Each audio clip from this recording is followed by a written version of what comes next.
الحمدللہ وحدہ لا شریک لہ والصلاۃ والسلام علی من لا نبی بعد۔ سورہ احزاب کے مضامین چل رہے تھے۔ پارہ نمبر 20 کے آغاز میں اللہ تعالیٰ نے ازواج مطہرات کا ذکر فرمایا ہے اور بطور خاص ازواج مطہرات کو اہل بیت فرمایا ہے۔ یہ بات نشین فرما لیں، اہل بیت کا سب سے پہلا اولین مصداق پیغمبر پاک کی بیویاں ہیں اور اس کے بعد پیغمبر پاک کی بیٹیاں اور داماد ہیں، اولاد ہیں۔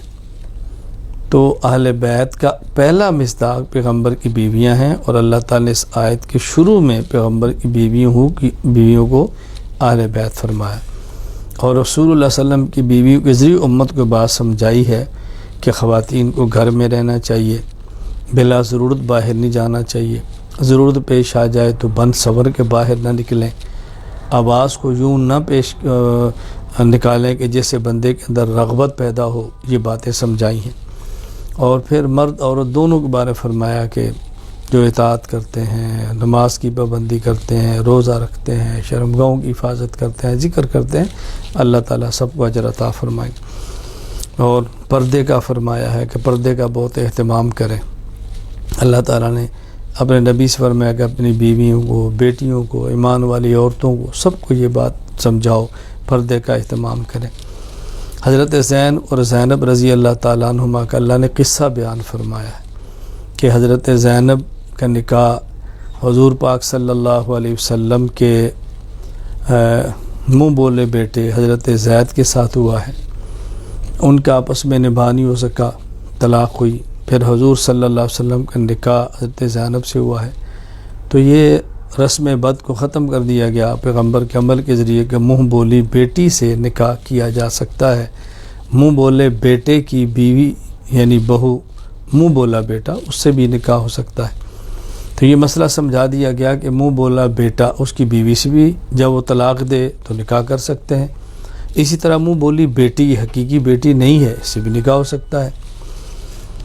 حضرت زید رضی اللہ تعالیٰ عنہ واحد صحابی ہیں جن کی خصوصیت یہ ہے کہ اللہ تعالیٰ نے قرآن کریم میں ان کا نام لیا ہے، فلما قضا زید نام لیا ہے۔ حضرت زینب فخر کیا کرتی تھی کہ میرا نکاح زمین پہ نہیں ہوا، اللہ تعالیٰ نے آسمانوں پہ کیا ہے۔ بہرحال یہ دونوں کا یہاں ذکر فرمایا۔ پھر ختم نبوت کا مسئلہ بیان فرمایا، ولاکن رسول اللہ و خاتم النبیین، حضور اکرم صلی اللہ علیہ وسلم آخری نبی ہیں۔ آپ کو نبی ماننا بھی ضروری ہے اور آخری نبی ماننا بھی ضروری ہے۔ جو شخص آپ کو نبی نہ مانے وہ دائرہ اسلام سے خارج ہے، اسی طرح جو نبی مانے آخری نبی نہ مانے وہ بھی دائرہ اسلام سے خارج ہے۔ آگے پھر کچھ اجتماعی آداب بیان فرما دیے گئے ہیں کہ جس کا گھر ہو اس سے اجازت کے بغیر داخل نہ ہو، اگر کوئی دعوت پر بلائے دعوت کے بعد وقت ضائع نہ کرو، چلے جاؤ، اور غیر محرم سے کوئی چیز مانگو تو پردے کے پیچھے مانگو۔ یوں کچھ آداب بھی اللہ تعالیٰ نے اس سورہ احزاب کے آخر میں بیان فرما دی۔ سورہ سبا، سبا ایک ملک کا نام ہے، چونکہ سورت میں سبا کا ذکر ہے اس لیے سورت کا نام ہی سورہ سبا ہے۔ اس سورت میں قیامت کا ذکر، پھر اللہ تعالیٰ نے دلائل بیان فرمائے۔ توحید، رسالت اور قیامت، یہ تین عقائد ایسے ہیں جس کا اللہ تعالیٰ بار بار ذکر فرماتے ہیں، بار بار ذکر فرماتے ہیں، بار بار ذکر فرماتے ہیں۔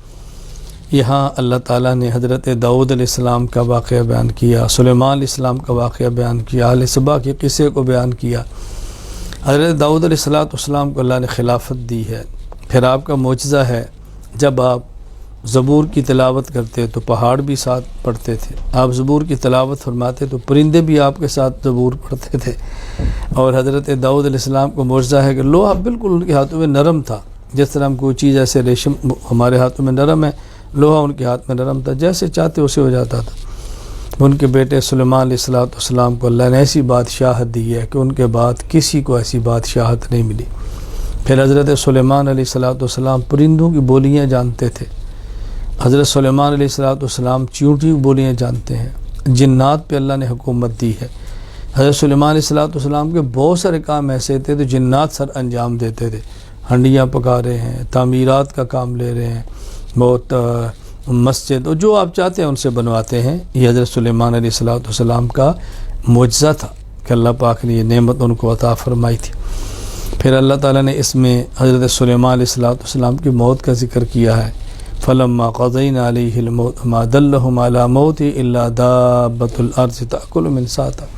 حضرت سلیمان علیہ السلام ایک لکڑی کے سہارے کے اوپر کھڑے ہیں اور جنات یہ سمجھ رہے ہیں کہ آپ اس دنیا میں اور کام چل رہے ہیں۔ ادھر جب اللہ نے موت کا فیصلہ فرمایا تو جس لاٹھی کا سہارا لے کر کھڑے تھے اس کے اندر اللہ پاک نے سیوک لگا دی، ایک کیڑا ہے، وہ اس کو کھاتا رہا، جب کھایا تو وہ لاٹھی گری، سلیمان علیہ السلام گر پڑے۔ پتہ چلا بھی سلیمان علیہ السلام تو دنیا سے رخصت ہو چکے ہیں، تو یہاں ان کا موت کا ذکر بھی کیا ہے۔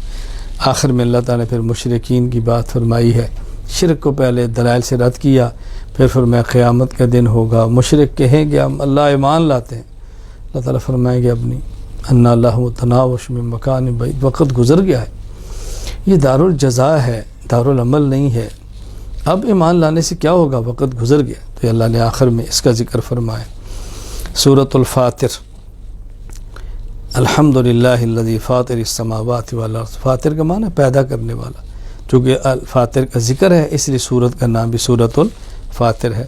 اللہ تعالیٰ نے اس میں توحید کے دلائل بیان فرمائے، شرک کا رد کیا ہے، دلیل کی طاقت کے ساتھ رد کیا ہے، اور پھر اس میں بطور خاص اللہ تعالیٰ نے ایک بات سمجھائی ہے، اللہ کا حلم ہے کہ اللہ فوراً مواخذہ نہیں فرماتے۔ اللہ تعالیٰ اگر مواخذہ فرمائے اور فساق مجرمین کے جرم کی وجہ سے تو دنیا میں کوئی باقی نہ رہے، اللہ سب کو مٹا کے رکھ دے۔ کیوں؟ یہ دنیا تو ساری اللہ تعالیٰ کے نام کے لیے ہے، جب نام لینے والے انسان نہیں ہیں تو باقی چیزوں کو رکھنے کا فائدہ کیا ہوگا؟ نعمتیں اللہ نے پیدا فرمائی، آسمان و زمین، شمس و قمر، ہوا، سب انسان کے لیے، انسان پیدا فرمائے اپنی عبادت کے لیے۔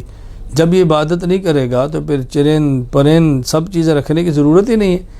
تو اللہ کا حلم ہے کہ اللہ تعالیٰ تمہیں مہلت دیتے ہیں اور ایک وقت تک، اور اللہ تعالیٰ جب چاہے ختم فرمائے۔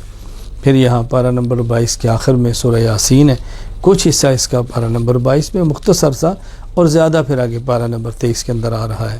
اللہ تعالیٰ ہمیں قرآنی ہدایات پر عمل کرنے کی توفیق عطا فرمائے۔